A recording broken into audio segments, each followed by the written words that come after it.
Hello and welcome to the Genuine Learning Blog. My name is Melissa Galasso, and today we have a pretty big proposed standard to look at. It is over 200 pages long. I'm going to barely scratch the surface today.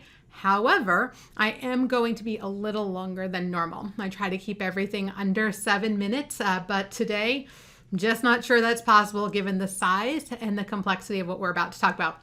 So risk assessment has been an issue for some time. It's been at the top of the Enhancing Audit Quality Initiative areas of focus for the last few years. AICPA has spent a lot of time in this area, and they are now proposing some pretty significant changes to risk assessment. So proposed changes to the risk assessment standards. Let's dive on in.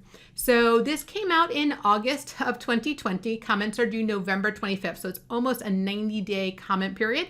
So hopefully firms will actually take the time to respond.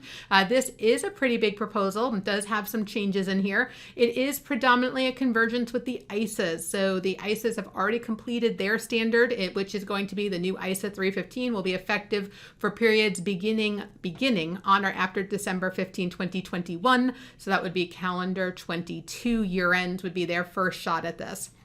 So they've issued their standard. It's our turn now to look at the changes that they made and then see what we want to adopt. Remember, we do keep someone from the ASB on the IAASB board. So it is not something that we are, just waiting for them to do and then we're going to look at. We actually actively participate in the international standard setting so that we reduce differences at that point as opposed to waiting till we do it at the US. And so they've been following this for some time and now we're ready to talk about it.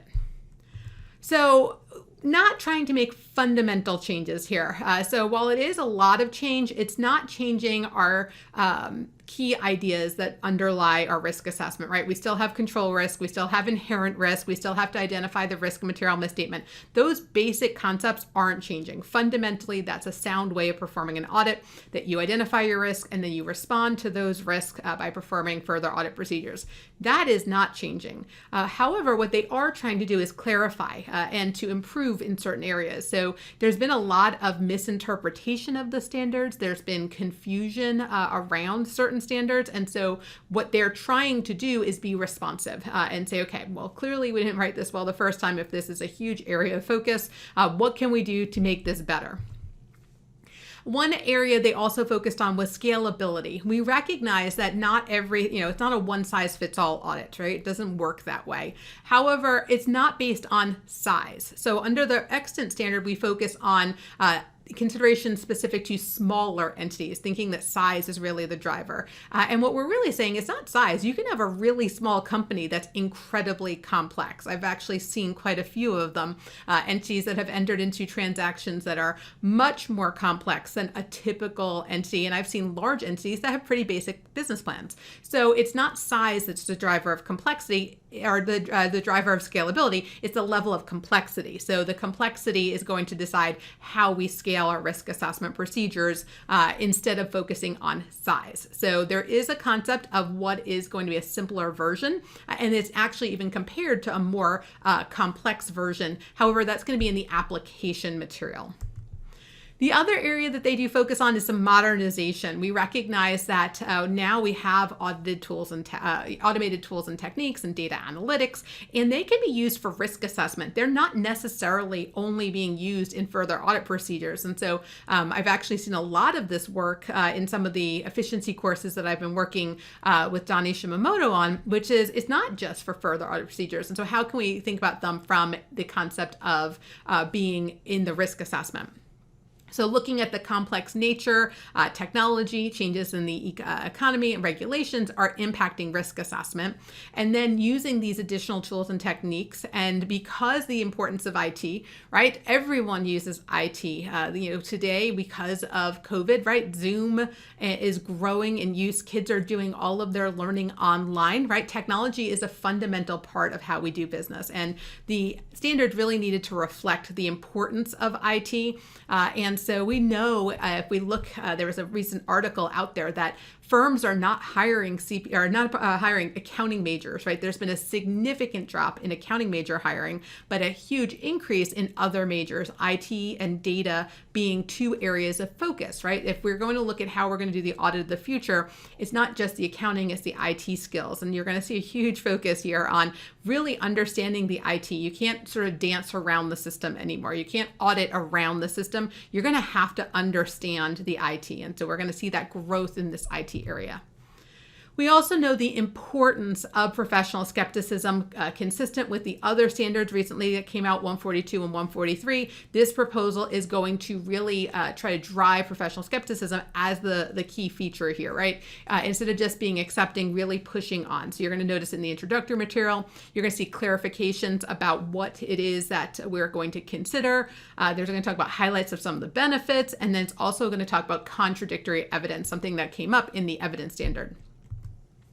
So one of the things you're going to notice here is some definitional changes. And so I think this is probably one area that we are going to have to get used to some new terms, some revised definitions, and a system of internal control is going to be the focus, which is kind of interesting because we see this in the governmental area. So Green Book talks about a system of internal controls. COSO just has this concept of internal control. And so the extant standard was really based off of COSO. And so it's kind of interesting how all these different standards that are sort of overlap.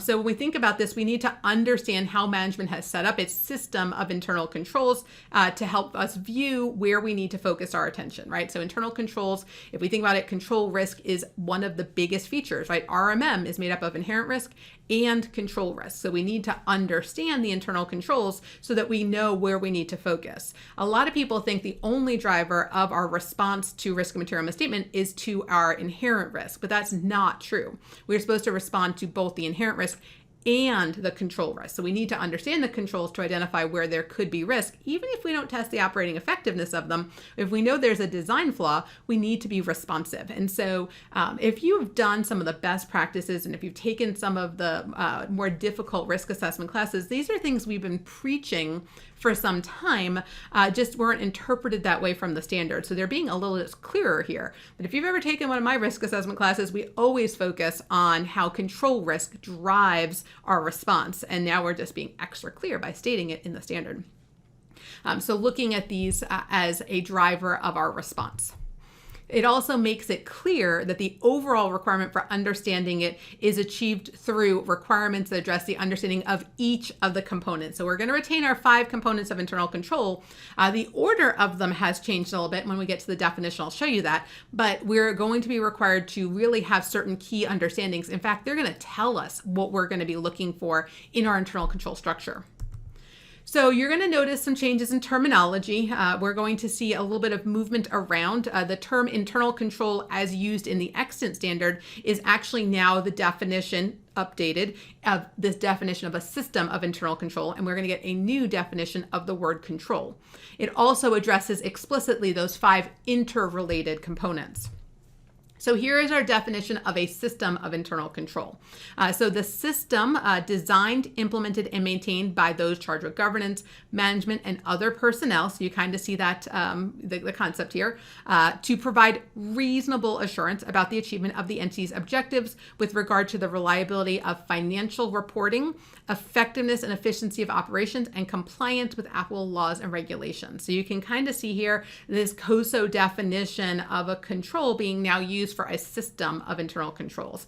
So instead of being policies and procedures, it's focusing on the system. And then it talks about for the purposes of GAS, the system includes 5 interrelated. So we have our control environment, our risk assessment. Normally, when we go through this, we would have our information system, but next is going to come the monitoring. So we're going to talk about how they renamed and reorganized this. And so we're going to have indirect and direct controls. And so these are the indirect being grouped together. And then the next 2, information system and communication, and then control activities, which are going to be our direct controls. All right, controls are policies or procedures, which is derived from our extant standard, that an entity establishes to to achieve the control objectives of management or those charged with governance. So we have our system, and then we have the policies and procedures that are going to be used to achieve those objectives. And so policies are statements of what should or should not be done, right? So this is your policy manual, right? This is the yeses and the nos. This could be documented. It could just be explicitly stated. It doesn't have to be an actual manual, or implied through actions and decisions. So again, we're not looking at levels of formality here. Procedures are the actions, right? So the policy is what you can and cannot do, and the procedures are how you implement those policies.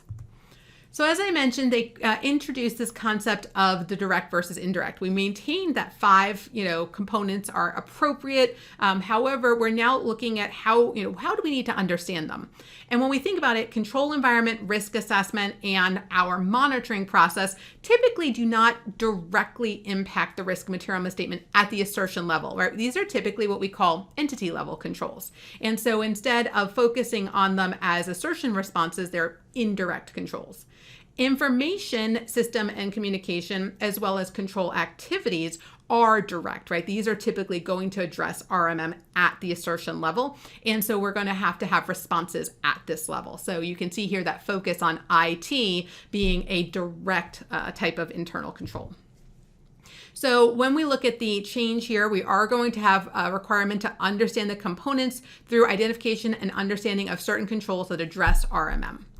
And it actually creates a list of the types of controls that, if applicable, the ASB believes that we are going to have to consider to be relevant, right? So they're always relevant to the risk material misstatement. And this is sort of our starting point. These are the control activities that we are required to look at. However, it then goes on to say, use your professional judgment. There could be other controls that you need to evaluate the design and the determine whether they're implemented. So they use the term D&I, designed and implemented, to be responsive to RMM. But these are the minimum, right? This is what we expect you guys to do. And then you take it to that next level and you are you would look for other controls. So when we think about this is being very explicit about the control environment, very, very specific about the controls that we are required to identify. And so hopefully reducing some of the diversity in practice. So this is paragraph 26, which lists, I'm not going to read it to you, but these are the ones you are required to evaluate the design of these control activities. Again, we don't have to determine that everything's been implemented. That's still an option. It's not a requirement, but they're going to drive into certain items that we're required to go through. As I mentioned, because of the IT being just fundamental to how a business works, we are required to understand the IT to gain a high-level understanding of the nature and complexity, and then to identify the risks related to it. And there's an entire appendix, Appendix E, on how do we consider IT. It does talk about scalability here. If your client's using a commercial off-the-shelf, can't make any changes to a basic functionality, your response can be typically more limited than in those that are using really fancy ERP systems. So we talked about control risk, right? One of the elements of RMM. The other big changes in the area of inherent risk, right? So both inherent risk and control risk make up our risk material misstatement. And again, some new concepts and some new definitions. That seems to be pretty consistent. So one of the things they're going to introduce, which we've seen before, SAS 134 introduces this concept, which is the concept of an inherent risk factor. So these are things that you have to consider, and they're more explicitly stated now.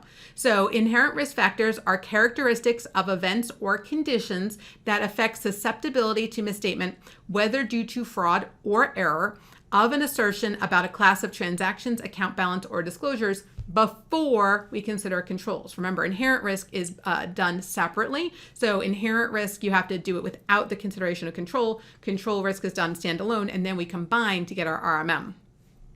So what are some of the inherent risk factors we need to consider? They could be qualitative or quantitative and include complexity, subjectivity, change, uncertainty, or susceptibility to management bias or fraud. And you're also going to see an appendix really breaking out and diving into what these inherent risk factors look like. Another change that I noticed and I think is going to be really interesting is the change in the definition of a relevant assertion. So the extant standard says a relevant assertion is a financial statement assertion that has a reasonable possibility of containing a misstatement that would cause the financial statements to be materially misstated. Now it's an assertion about a class of transactions, account balance, or disclosure is relevant when it has an identified risk of material misstatement. So if you've identified a risk, then that is a relevant assertion. And if you've ever been in one of my risk assessment classes, this is how I teach risk assessment. So I don't think this is a huge change, but it's a lot of clarity, and I think will reduce some of the inconsistencies that we see out there. They continue with what's in the extant standard, which is the determination of whether an assertion is relevant is made before we consider any control risk, right? So we only focus on inherent risk when we're thinking about a relevant assertion. We also update the definition of the significant class of transactions, account balance, or disclosures, and we focus on it where there's one or more relevant assertions. That makes it a significant class of transactions. Another new concept that they introduce is this concept of a spectrum of inherent risk, and that is defined a little bit broader. And it basically says inherent risk factors, right? So subjectivity, et cetera, individually or in combination affect inherent risk to varying degrees, right? So you might have more subjectivity, you might have more complexity, you might have less fraud risk, right? So there's kind of these varying degrees. And so as a result, the inherent risk will be higher for some assertions than for others. The degree to which inherent risk varies is referred to as a spectrum, right? So a movement along. So lower risk, higher risk, and then you have somewhere in between. The relative degrees of the likelihood and magnitude are what is going to be the impact here. So this is something that they've been focused on. We're kind of continuing this concept. I don't think that a spectrum is like rocking anyone's world, but it is a concept that I think might change how entities consider their risk. So technically, they require a separate assessment of inherent risk and control risk. Now, most of you are probably saying, but I've been doing that for a long time, and that is true. That was always the intent. However, there was ways of reading the extant standard to imply that all you really needed to do was get a risk and material misstatement, and you didn't have to have a separate assessment of inherent risk and control risk. So now it's explicitly clear that for all risk and material misstatement at the assertion level, you must have a separate inherent risk and a separate control risk assessment. In addition, it's also now explicit, again, I don't think this is going to rock anyone's world, that control risk is always at maximum if you don't test the operating effectiveness. You can't take credit, for example, for a walkthrough. You can't reduce control risk below maximum if you haven't actually tested the operating effectiveness.